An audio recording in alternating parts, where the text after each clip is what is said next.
त्याची durability taste करत असतो. त्या पावसामध्ये त्या ठिकाणी काय अडचणी येतात ते आपण टेस्ट करत असतो.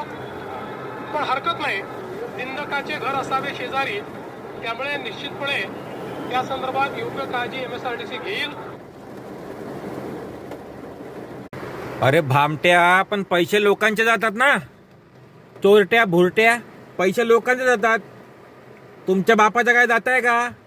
नाही ना, पैसे लोकांचे जातात. उद्या त्याच्यामध्ये जर ॲम्ब्युलन्स गेली आणि त्या ॲम्ब्युलन्समध्ये प्रेग्नंट पेशंट असला, तुमचं कसं आहे, तुमच्या इथं हॉस्पिटलला जर उपाय नाही भेटला तर तुम्ही दुसरीकडे हलवता ना.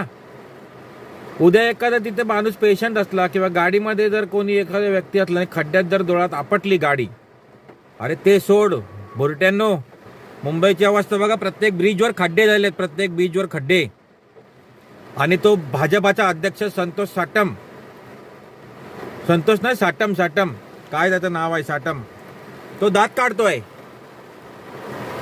दात काढतोय तो.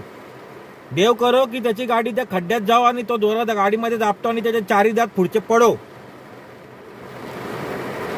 आणि मुंबईच्या महापौर, त्यांना विक्रोळीला सर्व्हिस रोडला जे खड्डे झाले ते दिसत नाहीत का? कांजूरच्या गांधीनगरच्या ब्रिजवर खड्डे झाले ते दिसत नाही का?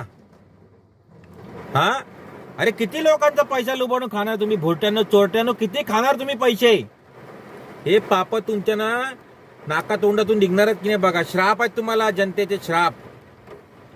तुम्हाला डॉक्टरकडे जाऊन तुमचे हाल असे बेकार होणार आहेत ना की श्राप लागणार आहेत तुम्हाला, लोकांचे श्राप. चोरटे झाले.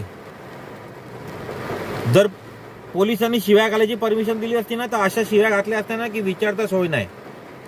आणि उपमहापौर म्हणतो आयुक्तांचा राजीनामा घ्या. लाज वाटते का भोरट्यांनो? तू काय झोपला होता का तो उपमहापौर? चोर झाले सगळे चोर.